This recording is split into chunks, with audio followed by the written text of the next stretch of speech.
Hi, this is Graphically Alex, coming at you with all things fat related. If that's something that interests you, please subscribe. I'd love to have you. Today we are back for another one of these, and I will be your alphabet for the night, the day, whatever.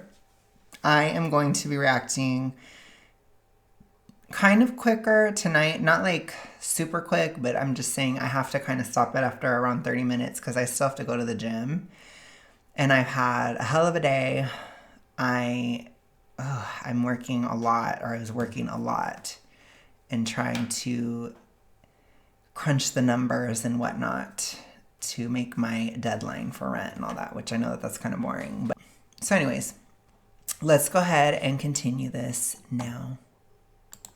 But it's okay. In the months after surgery, or like the year after surgery, I don't know, I couldn't share clothes with you. Right. I can share clothes with you now. Right. Because I've gained weight back. And I'm sorry for smiling about that, but like... So remember, I wanted to talk about this again. This came up at the very end of the last update because I really am just trying to show you guys the reinforcement. That's what I've been focusing a lot on this year, and especially as I've been in the mids, is it's something I have experienced quite a bit throughout the months. Now, I don't want to freak anybody out. Remember, it is not Gen Pop. It's a certain tiny segment of the population, but it's a very persistent minority of the population, or very they really push, right? They really try. So it's something that I think people need to be aware of, and they need to be able to combat, and they need to be able to just see it for what it is. So when she's doing that and they're laughing about it, they're happy about it, they're encouraging her to gain weight. They both are laughing about it and thinking it's hilarious. But would they be laughing if she had downsized? And notice I can't even say that term on YouTube. Would they have laughed about it? No. So it always goes just one way, and I think it's important to point that out. And look at the emotional reinforcement. So I always talk a lot about this issue emotionally, and I do fight it activistically in an emotional way, which again, there have been times where I've been criticized for that, but I think it's needed in this space and it needs to be pointed out. And I'm an INFJ. I'm your feeler, right? I'm a feeler. Look at these facial expressions. Do you see? That is also reinforcement. That is nonverbal. So it's so funny. It's so great. It's so hilarious that you have gained weight. You see? That's feedback too. That is reinforcement as well. And that nonverbal side is not talked about enough. It's the same with cold stares, avoidance of eye contact, right? Like it can happen in the reverse. Solemn looks, silence, subtle jealousy in the face and stuff. That kind of stuff. It can also happen too. That's also reinforcement. So I think that needs to be acknowledged, which, what am I saying? Am I saying you should go up to somebody and be like, how dare you? How dare you have this expression? Oh, no, I'm not saying that. What I'm saying is be aware of it and do not let it affect you. 1 second. Okay, I'm back, sorry. So just do not let it affect you. Make sure that those nonverbals as well, they're not subconsciously affecting you, or you're not letting it make you feel bad, or these types of things. Just be aware of it. And remember that toxic ritualistic reinforcement is not always conscious. It's not always intentional either. So just keep that in mind. So I told you, though, they are so bad, I would suggest flat out not being around them. Like there's going to be certain cases where it's just that bad, and it's pretty rare. I don't think most people are that bad, but they would probably hound you if you were not. Like I don't even know. They're on a whole other level. They're not normal. I'll put it to you that way. They're like a very, very severe situation in terms of this, but it is good because I can talk about it and show how it happens and what it looks like. So let's continue. Like, girl, I don't give a shit. I want your closet available. I'm sorry. I feel really bad about it.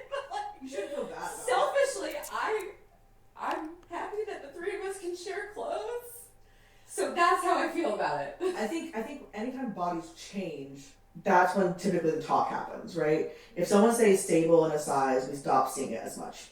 When they're in the midst of change is when we see it the most, or if we haven't seen it in a while, their body has changed, we see it the most. And so the hardest year for me was the year after surgery when my body changed a lot. Then my body hit a stable weight for about 6 months, and then I started gaining weight. So, and now I'd say my body's relatively stayed around the same, up and down 20 pounds. My body fluctuates up and down 20 pounds. I'm like, I'm okay with that. Yeah. And because bodies are going to do that. Bodies are going to do that. And I'm...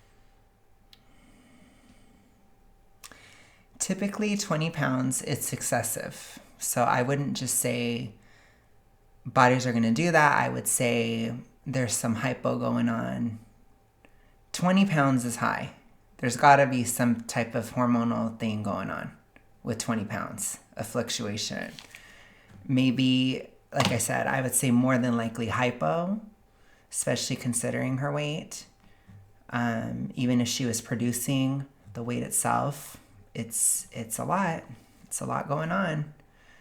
That would be enough, but that's giving hypo if you're having that drastic of swelling, especially if you're not like actively downsizing or, you know, working at things. If it's just, you're just living life and you're fluctuating that much, that can mean it's even more severe, because typically with, for example, hypothyroidism, when you're losing weight, it escalates symptoms a little bit, or sometimes a lot, depending on how bad your situation is, which is why a lot of people are like, I can't, or it's so hard. It's because it's very difficult when you are not doing very well hormonally.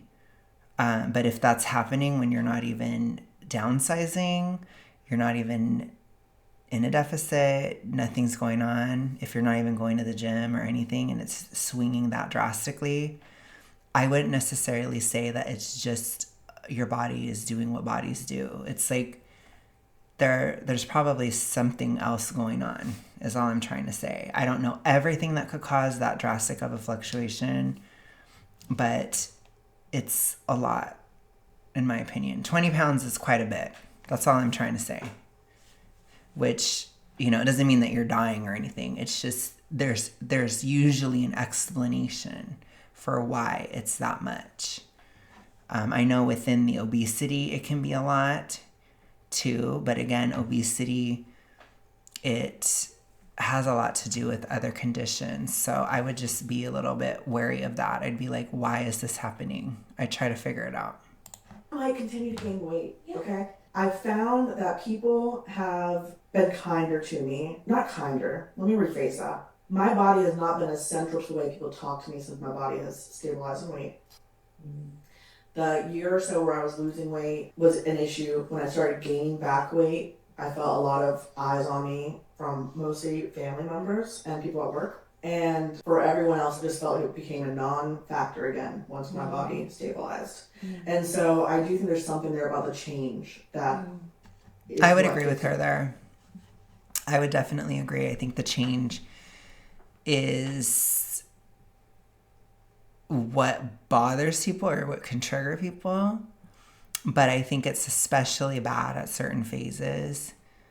I think it's really bad in the mids. I think people really freak at this stage, especially coming from a big size. They freak about the actual changes.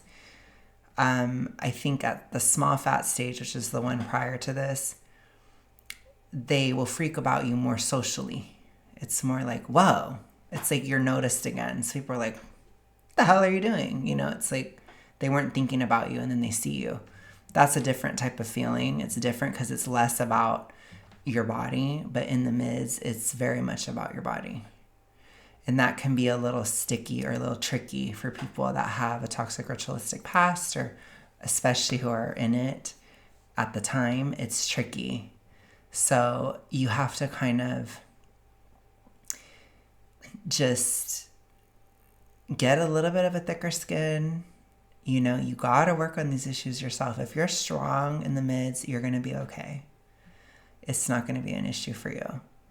If you're weak, like if you don't have roots, it can be a struggle because people will try to push you in different directions. So it's not all the time. It's not anything crazy, but it's something that without roots, you can be easily swept up in. That's the best way I could put it. So just be rooted and figure out what you want to do in this type of stuff when you're in the mids, and you have to kind of like look at something more objective than how people are, like what people are saying. It's just not. So I hope that that's clear. People commenting and saying, and so much energy behind it. I'm just like, oh, please just leave me the fuck alone. Yeah. You know, when I mentioned Alyssa earlier, what it reminded me of is, you know, Alyssa's where you're at right now in your body journey, right? And you also have body dysmorphia, and will sometimes feel like you're bigger than you are, sometimes feel like you're smaller than you are, like you have to battle that, right? And one of the things when we first started podcasting is like in your mind, you were much bigger than us. Mm-hmm. Yeah. And then I had to be like, Alyssa, I am your... Look at how uncomfortable she is.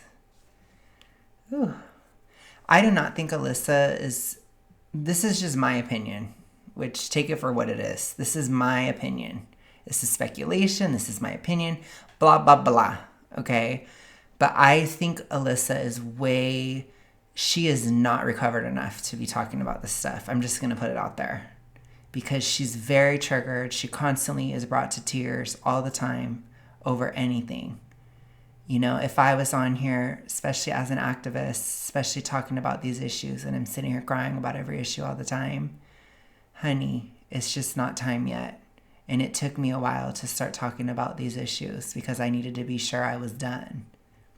And I was done by the time I started my activism, but I wanted to know for a fact that I was done, that I was stably done, that it was over, etc., before I was talking about it. Because I can talk about these things and I don't do all that. But you can tell she's really embarrassed by something like that. And I just don't think that she's ready to be talking about this. That's my opinion. Because, like, let's say I was trying to do this in 2021. I don't think I could have done it. I was technically out, but I was just getting out. I was white knuckling it, being out. And I was very emotional and sensitive that year. Like, it would not have been a good idea for me to start it then. No. But it takes some awareness to understand where you're at. Size, and probably at that point, maybe a size below you, and now your size. And I had weight loss surgery, and now I'm your size. Mm-hmm. So I have had a whole lived experience at sizes much larger than you, right?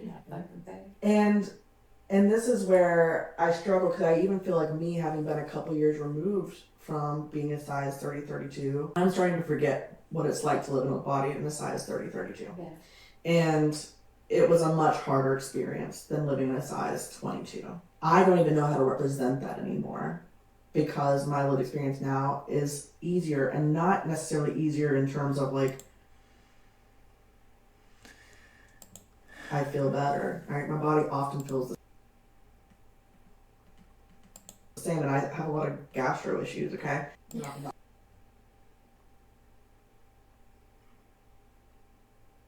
So let's talk about that for a second. When did I start to feel better? I can break down my experience. She's going to talk about her experience, then I'm going to talk about mine. Personally, I started, the highest I got to was 383. By the time I started counting, I was 374, I think, something like that.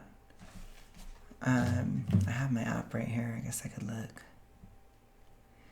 But I was around there. The highest I was, it was in 2021. I was,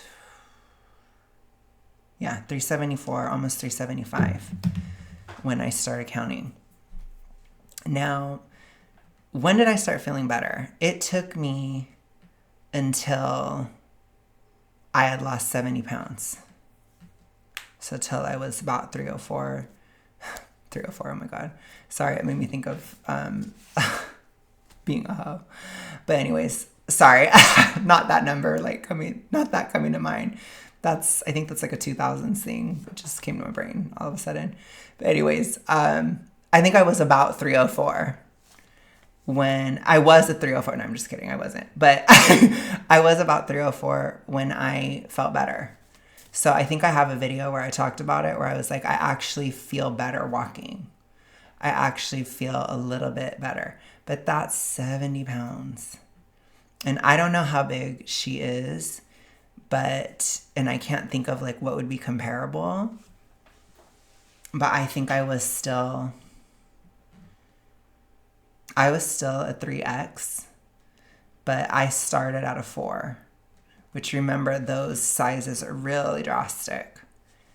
And that's where I felt better, was 70 pounds down, 70, 80. And it wasn't that much better, but it was better. But that means the whole rest of the time there was no improvement. And I would say it. You know, I was very honest about it. They cannot fault me for that, or say that I'm lying, or say this or say that. I told you guys at the time in 2023, I got plenty of videos from that year. I told you I feel horrible. I feel awful. I don't feel any better. This is really difficult. Blah, blah, blah, blah, blah. I talked about all the ways in which it was difficult, in part because I wanted to let people know how hard it is. And a lot of people feel a pressure to talk about how great it is, especially at a very big size. I didn't feel good at all. And I talked about how difficult it was. And I tried to advocate and say, like, this is a big ask. You have to be considerate of this type of thing. This is painful. It's difficult to lose at this size. It's very hard. It affected me drastically emotionally. It affected me drastically physically. In 2023, I had this horrible rash in my armpits while I was losing a lot over the summer. It was so bad, and it would not go away. It did not go away the entire summer. And it was like completely raw in my armpits and stuff like that, for example. So could I say that I felt better? No, I didn't. When did I start to feel better? It was towards the autumn of 2023, and when I started to take a pause from losing, and my body started to settle at that lower weight towards 300. Then my body was like, okay, let's adjust for a second. And I kind of sat there, and that's when I started to realize, like, I'm not as severe anymore. I started to heal. I started to feel better. And then it triggered an identity crisis, because I was like, I don't know who I am without being severely ill, which that was crazy. I never expected that, but it makes sense looking back at it, because prior to that, every single day I was thinking about my hypothyroidism, and it was all I thought about. I'd get up in the morning, think about it. I go to bed at night, I think about it. Like, I was just so focused on it. I used my Scorpio side, I guess, to be so hyper focused on it. And it worked. I went from it being so deathly bad to severe to moderate in autumn of 2023. And that's when I had to start focusing on other things at the same time. And I didn't want to. My Scorpio side was pissed. And not from my Astro Girly Pops, there was a lot of Libra energy in 2023, and it was all about like balance and stuff, and it was driving me nuts because I'm not a Libra, and I hated it. But I learned so much.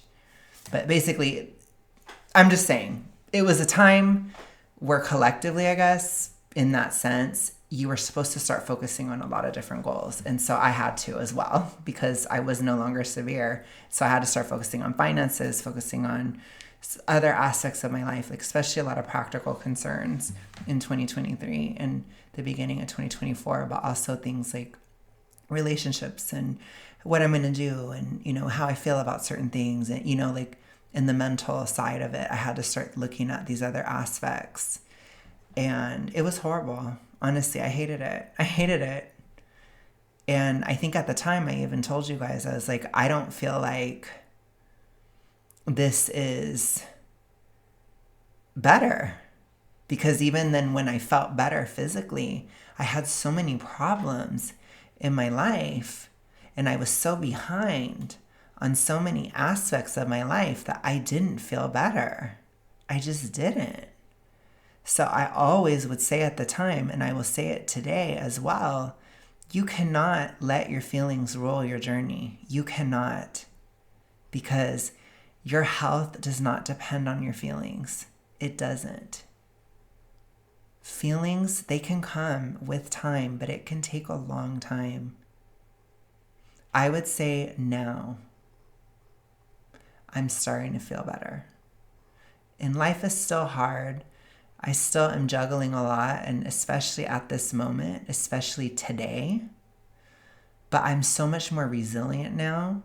I bounce back from things so much faster.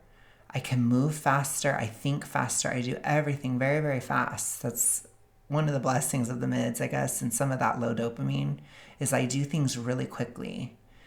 And I can kind of just like go. Even if I'm alphaba the whole time and I'm really dramatic and everything I say sounds really dramatic, which, by the way, I'm sorry about that. I think it's the low dopamine thing. I don't know. I literally cannot be a normal human, but I promise you it's fine. I'm okay.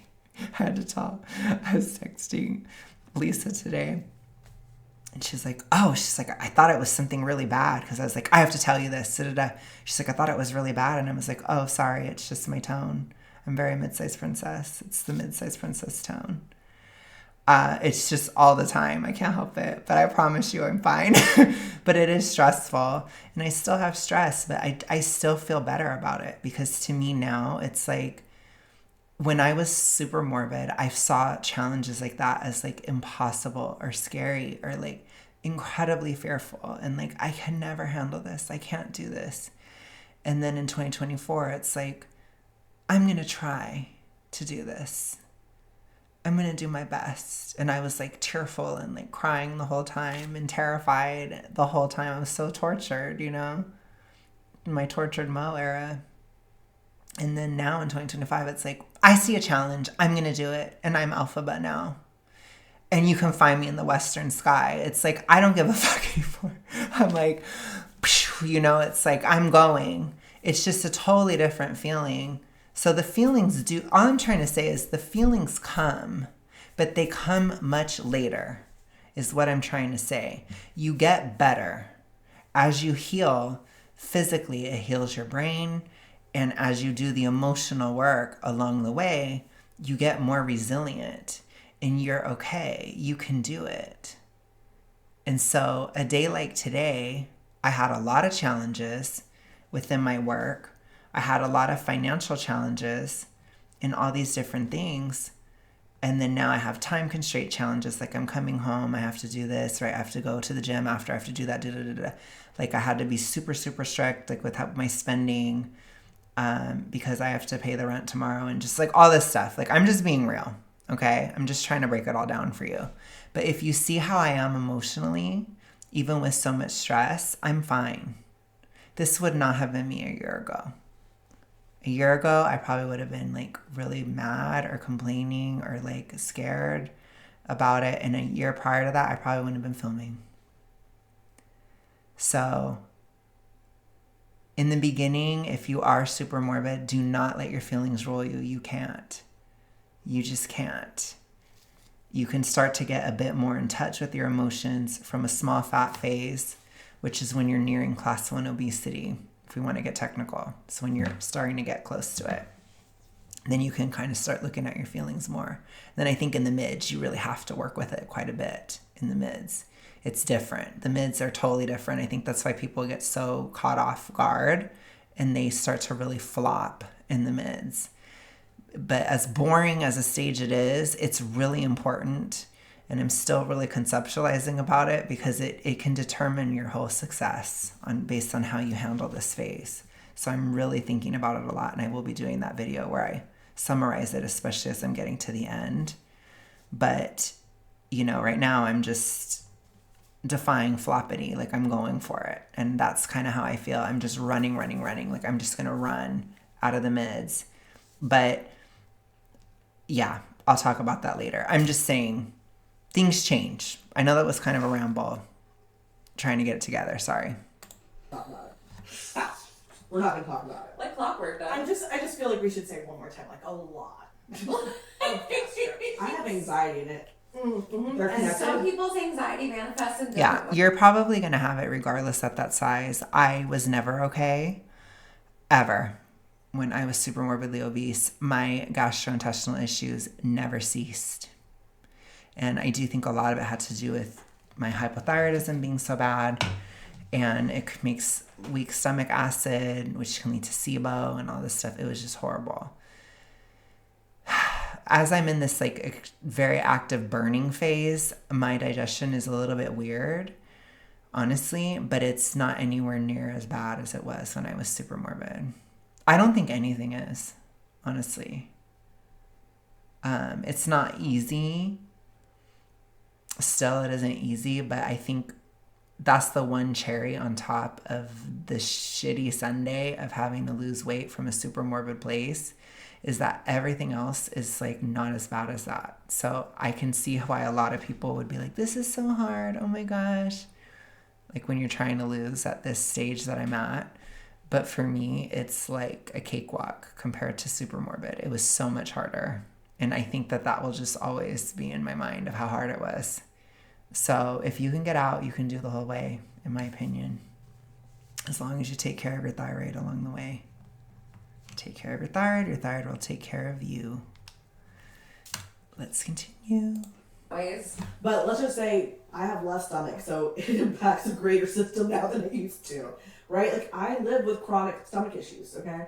And I even feel like the way I'm impacted by what people say and what people say to me now is different than when I was bigger. Yeah. And people's feelings about my weight is easier to navigate when I'm a shared weight with them. Anxiety too. It's almost impossible not to be incredibly anxious from a super morbidly obese place. It is almost impossible. Interesting. Okay. Especially if you are emotional. Good luck. Because when you're emotional, you can be reactive. And so if anything happens, you're reacting to it. You react. And you just get anxious. And it's like, oh my gosh, I would not ever go back. I can assure you, like, the lack of sanity in super morbid. God bless anybody who's in it, honestly. It's so hard. It's really hard. But you can get out. There are many, many ways to get out. They do exist, and you should. And I'm going to tell you, you should. Every single day. And every super morbid person is going to hear that and be like, oh my God. I don't care. I'm going to say it. You should get out. I got out. You can get out. Period. It took years, though. It was a freaking battle. It was...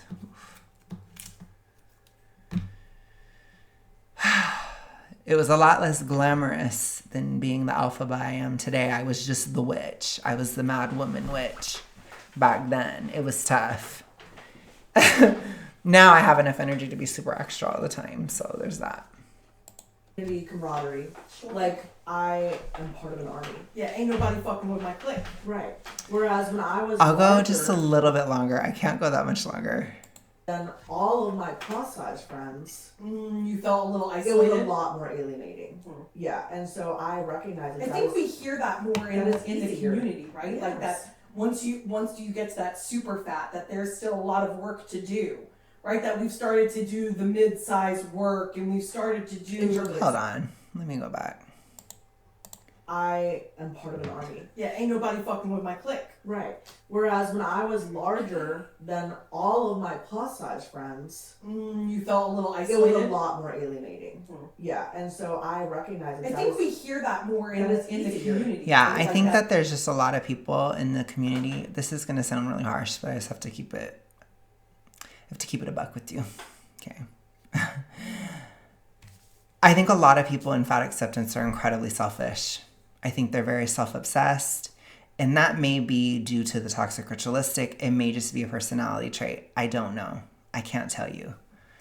I wasn't that self-obsessed, and I had the E followed by the letter D. That's all I can tell you. I was a little bit self-obsessed, to be honest, but it's more like I have so many problems. It's that kind of thing. But it's like, I never was like, oh, maybe not never. Maybe it is. I keep forgetting I had kind of started to recover in my 20s. I guess I would say some of it is definitely that, and some of it could just be their personalities. I guess it could be a combination. When it comes from the toxic ritualistic, it's typically this idea that like I'm dying. And so I have to prioritize myself because I'm dying.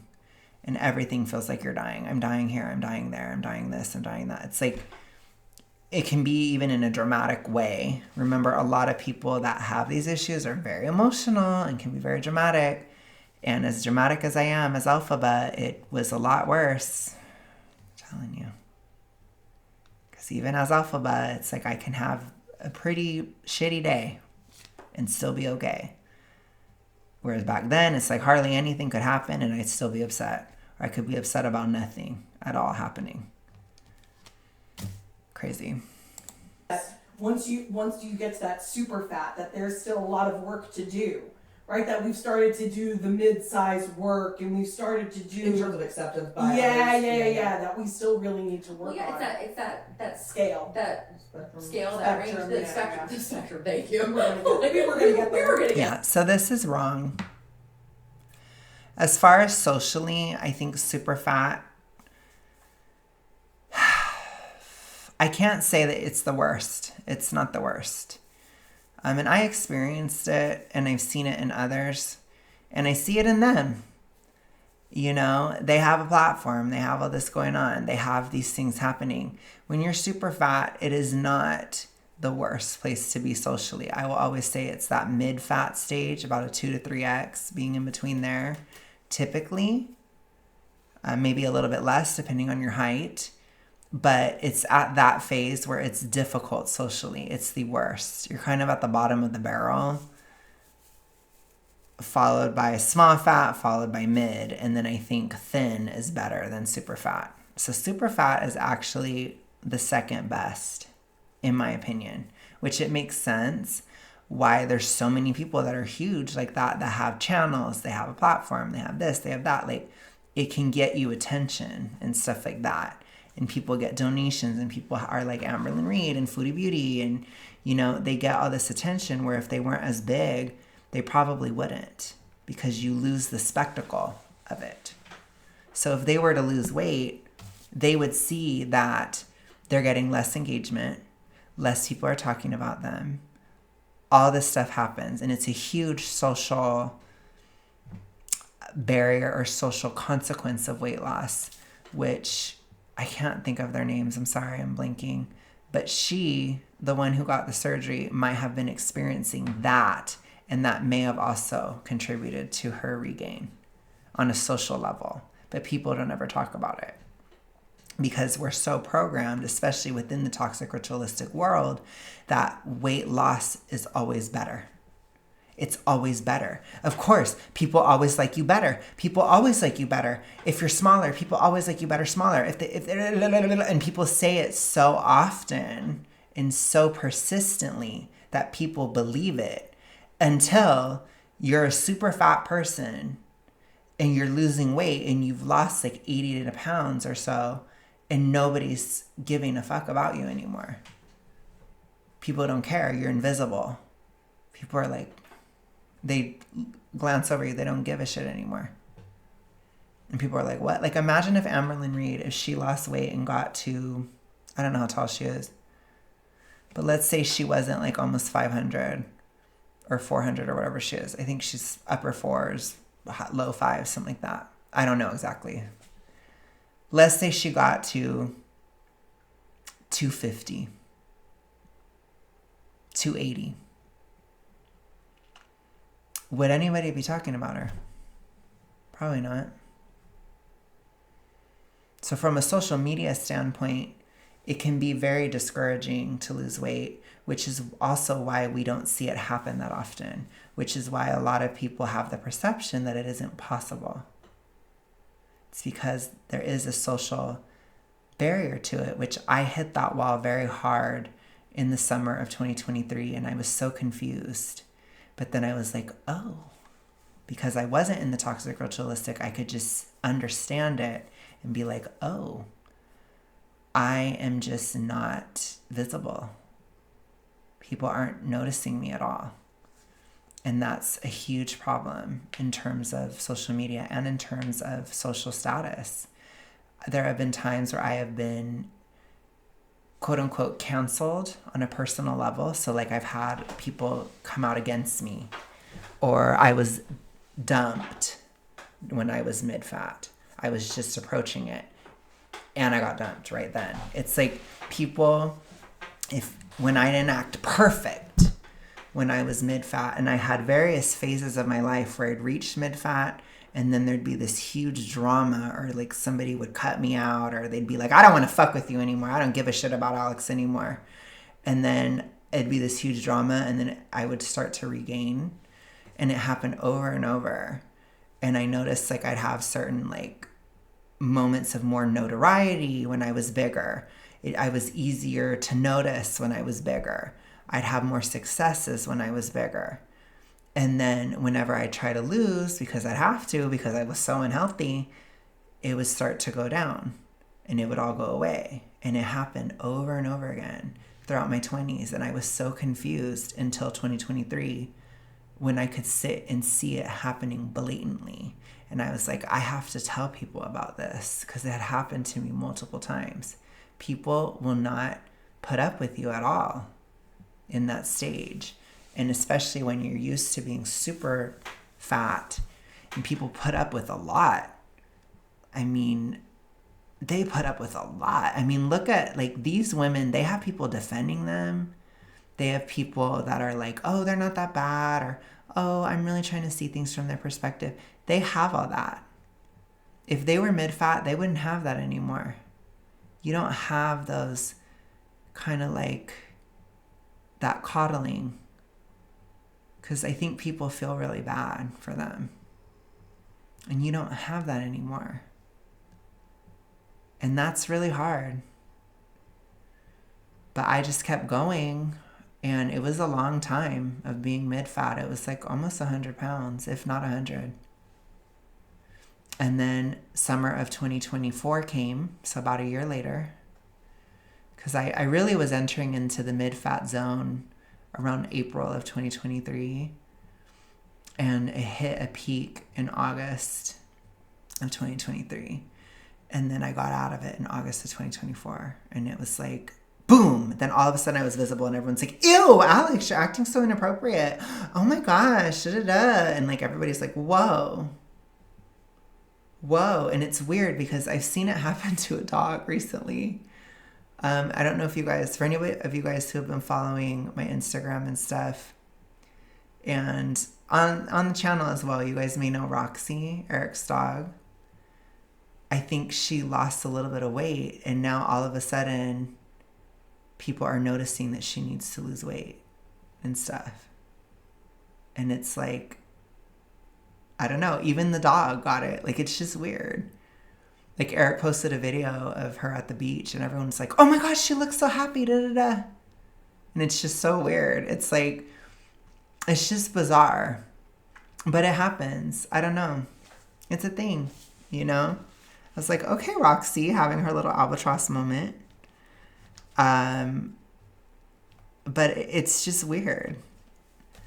So it's like now all of a sudden people care. It's just bizarre. And I can't like say that is good or bad. It just is. I think it's just a part of like human psychology or something, or our culture or something, but it needs to be stated and people need to know.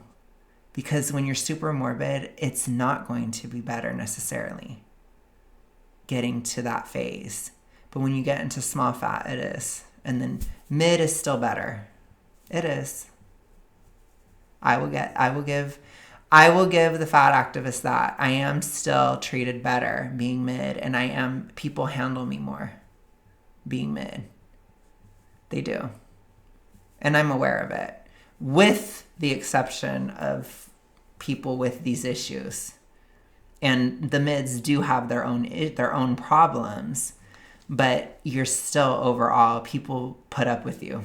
I don't know how else to say it. I know that's harsh, but I'm just going to be real with you. I'm going to be real.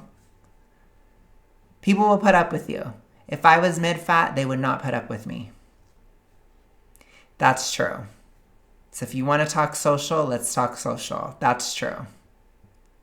But with small fat, it's very, very conditional. So it's tenuous. I always say all this small fat privilege is a knife. It's tenuous. But in the mids, people will put up with you. They might not like you. They might think you're disgusting or whatever. But they'll put up with you. So you have that to look forward to, I guess. I'll let you know how the thins go. I'll let you know how being thin is when I get there. But still mid AF. And my attitude, oh honey. Woo! I am more mid-sized princess now than I've ever been. And if you care to find me, I'm just kidding. Anyways, I'm going to get going. If you care to find me, I'll be at the gym. Which is where you should be as well. I'll talk to you guys later. Bye.